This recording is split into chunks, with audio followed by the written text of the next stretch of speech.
What's up, guys? I'm here at the shop getting some work done on aggravated assault. Let me show you what I'm working on right now. So if you take a look right here, I made this guard that protects the propeller shaft or jack shaft, whatever you want to call it, in case it breaks apart. Pieces don't go flying everywhere. And if you take a look right here, there's a coupler. That coupler is the transmission to the transfer case. So I have to make up that piece that's right here. So that's this piece. I cut all these pieces out. I still have to weld that on right there. Here's the cover, it goes like that. And I'll show you where this goes.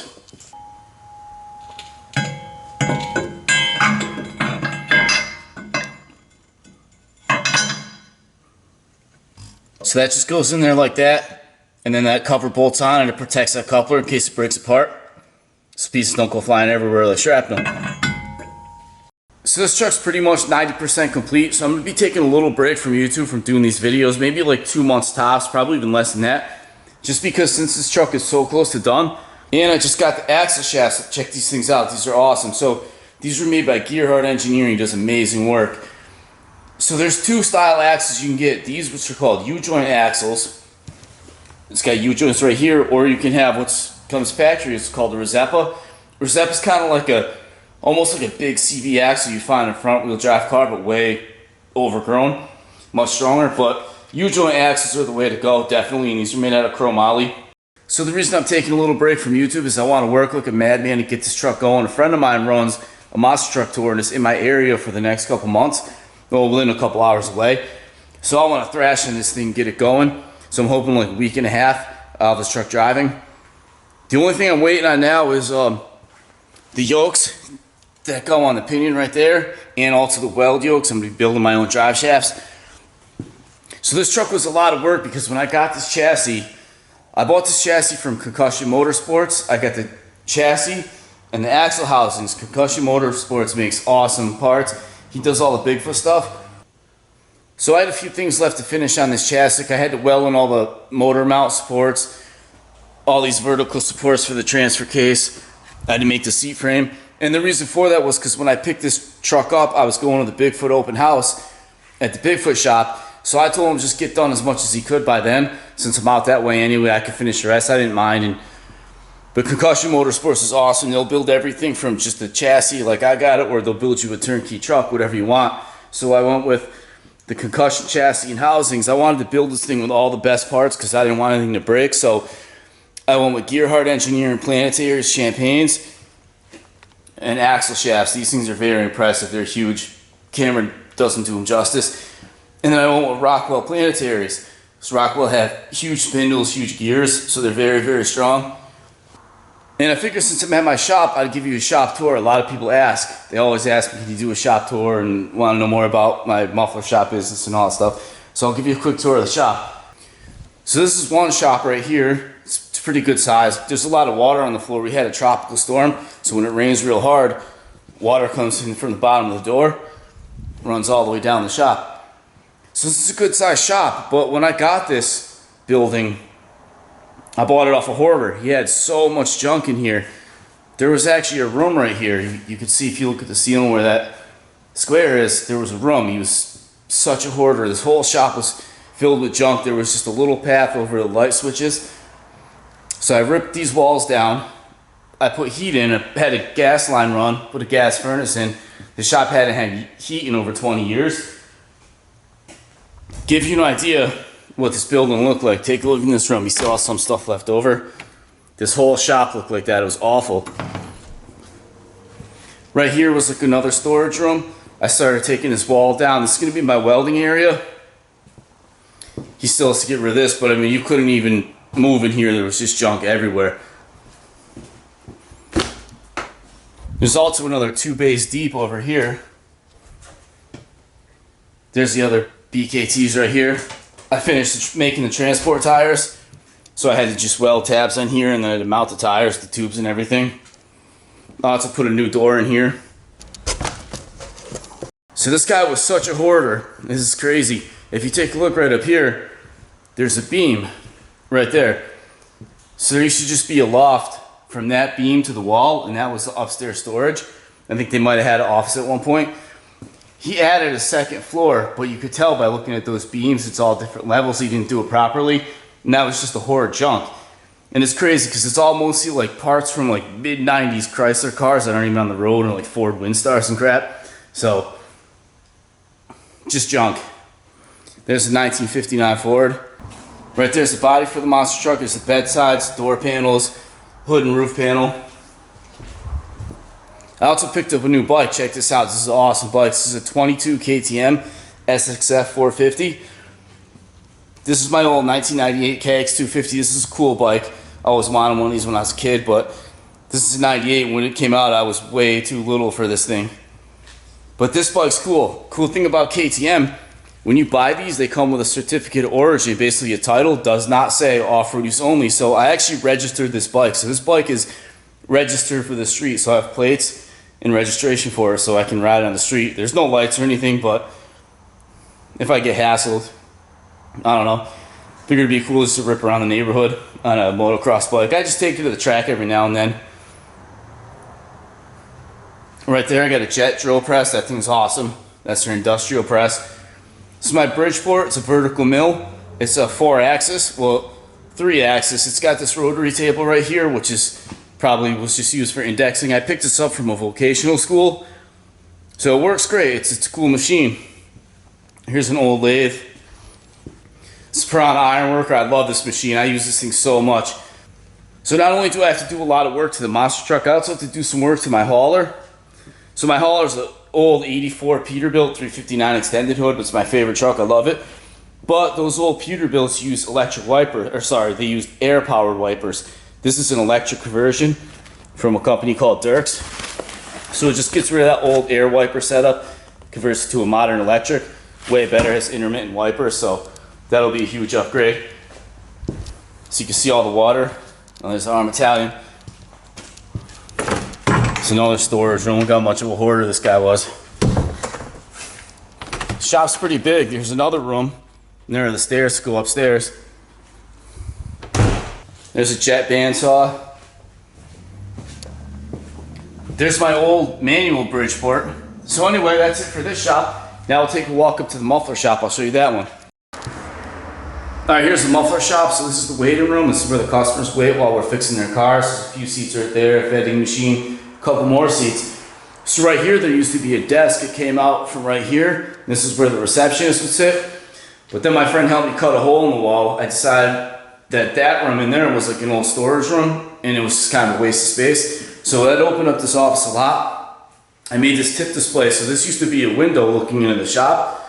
So instead, I put these exhaust flanges, just made some tubing and just to hold the tips. Looks pretty cool. We sell a lot of tips that way. And my same friend who helped me cut the hole in that wall, he did like the frame and the electrical. That came out awesome.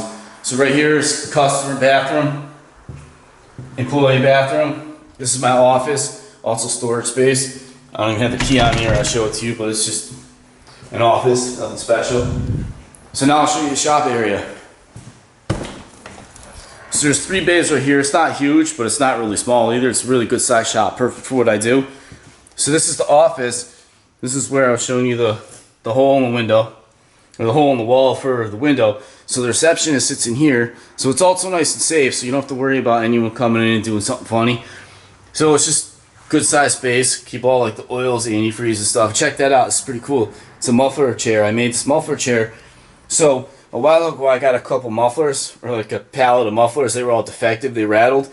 So instead of throwing them out, I kept a couple and I made a chair. It's actually kind of comfortable. You would think it's real uncomfortable, but I angled everything just right, so it's not too bad. So this is bay 1.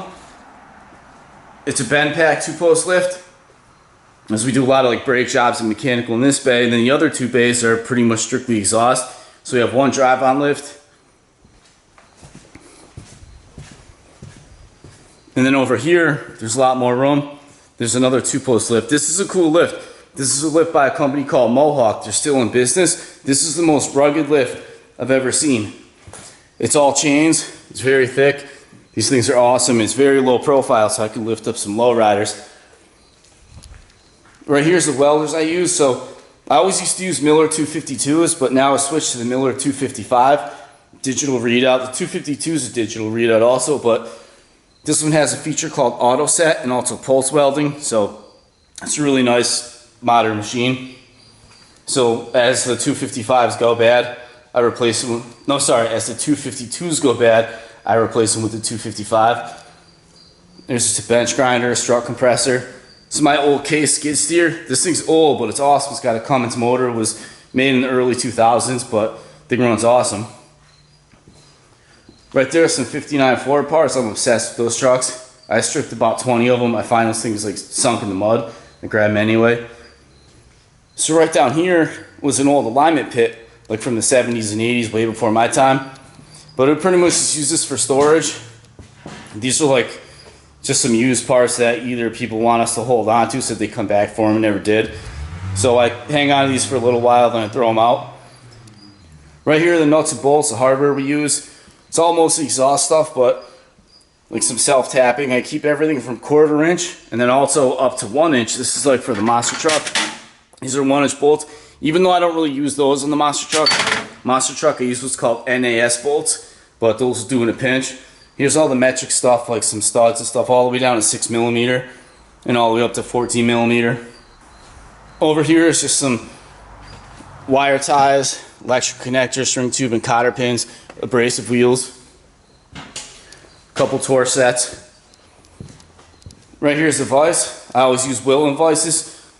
Although lately, Weldings are now made in China or somewhere and they're not as good as they used to be, but it's whatever, everything's going that way. I never have any workbenches in a shop like this just because they become catch-all, so I made the stand to hold the vise. It's nice to be able to work and walk all the way around the vise. Right here's a pretty nice press. I picked this up recently. Just got to be careful because if you set up a knuckle or a spindle wrong, you're pressing a wheel bearing, you can snap it in no time. So you got to be careful when using something like that. This is pretty cool. I just made this shelf for the mufflers. So recently I had a week off. That was the most time I've ever taken off. It's because I was getting the parking lot repaved. So I made this shelf. It's pretty cool. I notched all the tubing out right here, just like if I were building a monster truck chassis. So as far as mufflers, I keep like just the stock replacement ones down here.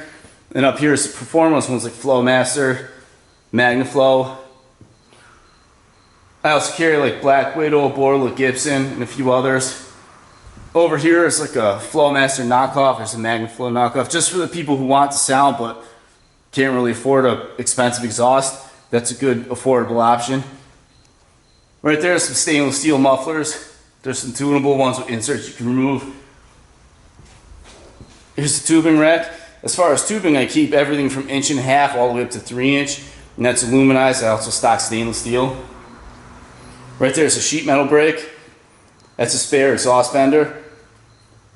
That's pretty cool. When I first started this business, I had no money to my name. I worked at this shop when I was in high school, and the guy I worked for was a nice guy. He was a Portuguese guy, but he was a bad businessman.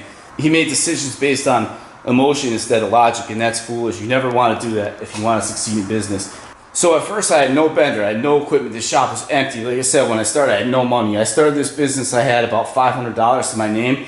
I had no equipment, just a floor jack and a little 110 welder. Then I saved up for a while, I bought a crappy exhaust bender. It got me by, and then I found this one, so I upgraded to this one. And then I found this one right here, which is pretty much the same as that old bender. It's just, this one says Master Bend 5000, but it's actually a bend pack, just renamed. Then recently I bought, this is a Ben Pearson MC59. This is like the Cadillac of benders. This thing's awesome. Right here is a Bailey rotary jaw bender for doing like roll cages and chassis and stuff like that. Over here is just a spinner. I got like exhaust hangers, some more hangers, sawzall blades, things like that, flanges. Some donut gaskets, we use a lot of these. There's some muffler clamps. We usually weld everything, but some people like their systems clamped, so we have that as an option. So yeah, it's pretty cool how I started this business. So I started working here when I was in high school. Like I said, and I worked for that Portuguese, who was a nice guy, but kind of a pushover and a bad businessman. So the owners of the property wanted to sell, and he rented it, and he thought because he rented it for so long, they were just gonna give it to him, but that's not how that works unless you have a contract. So he left because he made his decision based on emotion instead of logic, instead of just buying the place. He left, and I begged the owners to rent it to me for a year, give me enough time to come up with a down payment which I did. So that was when I was pretty much right out of high school. So now I've been in business about 14 years, and I own both buildings, and I paid the mortgage off a few years ago. So these buildings are bought and paid for. So that's pretty cool. So don't ever let anyone tell you you can't start a business and be successful, because like I said, when I started this business, I had no money. Odds were definitely not in my favor. I was never like a rich kid growing up or anything. I never knew my father. He took off with some floozy when I was about 2 years old. My mother was my best friend. Well, it was just my mother and me, and she worked two, sometimes 3 jobs, and I started this business to make it so she never had to work again.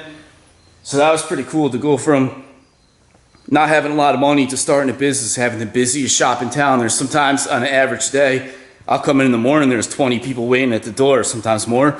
And I tell them they'll be waiting here all day, and they could care less. They're like, that's all right, I'll wait. So that's pretty cool, to start from nothing to having the busiest shop in town. And there were so many people who didn't think that this place would be successful, but now it's like the go-to place for exhaust or anything. Mostly do exhaust, but I'll do a little bit of general repair too. So now I'll show you the outside. So here's the outside. It's a pretty good sized lot. Right here's a fence. There's a walking trail. It's pretty cool. Customers go for a little walk if they want. So here's the part I just had paved, or this is the process right here. They still have to put the final paving down. So here's my rig right here, the Peterbilt 359 extended hood. A lot of people ask my daily driver is. It's a Ram 5500 with a Cummins diesel. This is a cool truck. Look at that thing.